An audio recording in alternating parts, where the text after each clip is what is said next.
With the end date for the federal eviction moratorium fast approaching, I've been getting a lot of questions about what is happening and what could happen. So that's the topic I'm talking about today.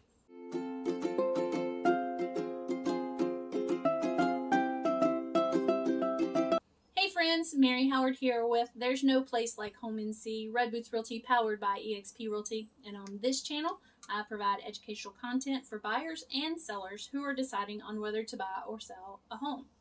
Today's topic is the federal eviction moratorium and the end date and what is happening and what could be coming down the line. So we know back in March that the CDC gave the order to extend that deadline to June 30th. Governor Cooper signed an executive order that stops the courts outside of North Carolina from affecting the enforcement of the CDC order in our state. Governor Cooper's press secretary issued an email that said that the state eviction moratorium, which is in line with the CDC order, will remain in effect until June 30th. The FHFA is extending the multifamily COVID-19 forbearance and tenant protections through the end of September 2021, which is good news for everyone involved. With nearly about 20% of all the Americans are behind on their rent payments or their mortgages, there have been a lot of reoccurring questions that I am receiving. So I'm going to try to answer those to the best of my ability. So the first question is, what happens after June 30th? Can the landlord evict me? So yes, the landlord must first get an eviction order from the court, and that requires the landlord to give you a 3 business day notice to pay or vacate. And then they're going to file an eviction action in the court if you stay. You must actually be served a summons and complaint, and then you have 3 days to respond.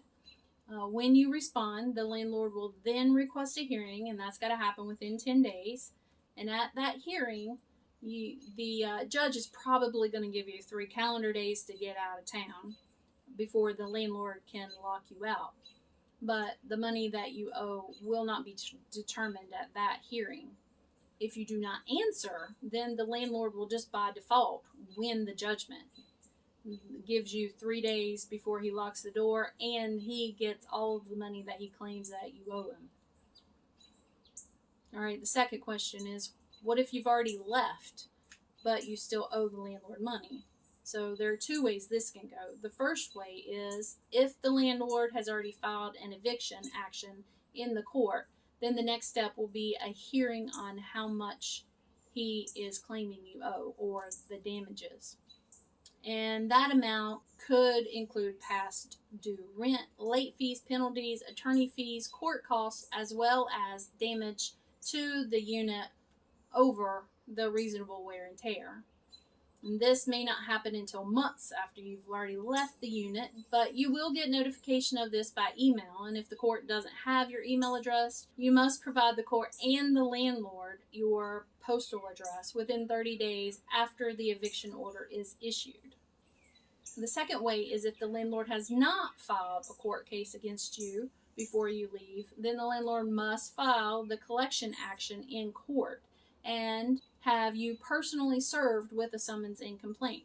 You'll have 21 days to respond. Then the landlord will request a hearing about the amount of money claimed. If you are served and do not respond, or you do file an answer but then don't go to the hearing, the landlord will by default win the judgment. So then you owe all of the money that he just claims you owe. The charges, the fees, and the penalties that the landlord can collect are all of the unpaid rent, any late fees that you have agreed upon in the rental contract, any service of notice charge. So anytime they come out and put something on your door or hand you something, there's a fee for that.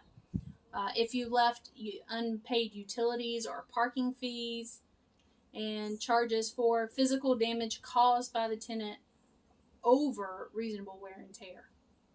If the landlord gave you a 3-day notice to pay or vacate, then the landlord can claim that you're unlawfully detaining the rental unit, and then they can begin charging you 3 times the daily normal rent for every day you remain in the rental.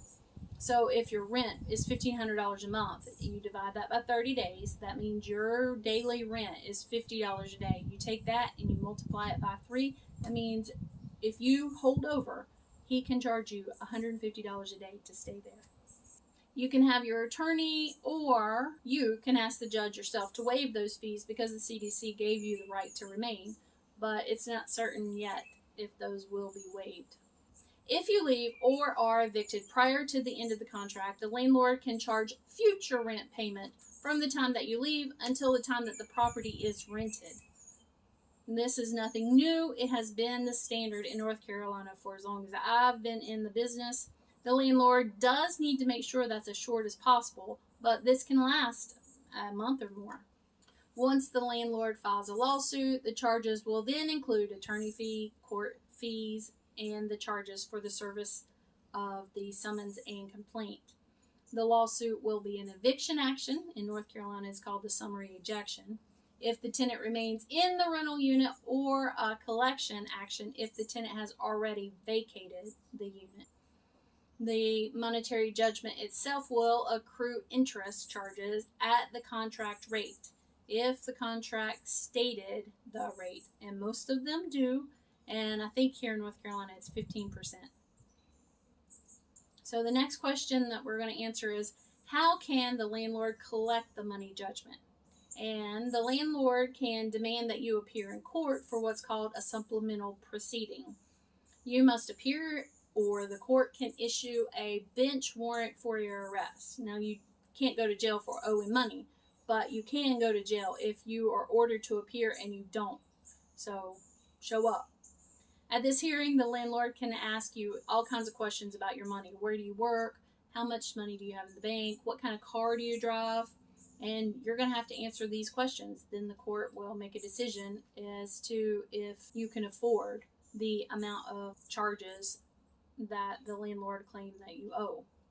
The next question is, can an eviction or debt collection cause me any other problems? And that is a resounding yes. Evictions are a part of public record as soon as it gets filed in court. When you fill out a rental application, the landlords do a background check. And landlords will not rent to a person. Okay, most landlords will not rent to a person if there are evictions on their record. Money judgments also affect your credit ratings. So if you have a lien or a judgment against you, it's going to drop your credit. Your credit score is going to tank. And sometimes a person doesn't even find out about an outstanding debt until you try to go get a loan. As you can see, there are a lot of different scenarios that could be happening. My advice would be to try to negotiate a settlement with the landlord and do this before you get sued or the eviction notice comes through. It may be possible to make a deal with the landlord in exchange for dropping the lawsuit if he's already started that course of action. If you are in this situation, North Carolina has entered a new phase of its rent and utility assistance program. The Housing Opportunities and Prevention of Evictions program started accepting applications again, so you can call 1-888-892-1162 to apply for this HOPE program, or you can apply online at hope.nc.gov. If you do receive an eviction notice or are being sued for eviction or collection, please contact an attorney to help you navigate that. All right, friends, I hope this answers some of your questions about the North Carolina Eviction Moratorium. Again, my name is Mary Howard, and this is There Is No Place Like Home NC. Take care. Thank you for watching this video. Click the link below to watch the next video.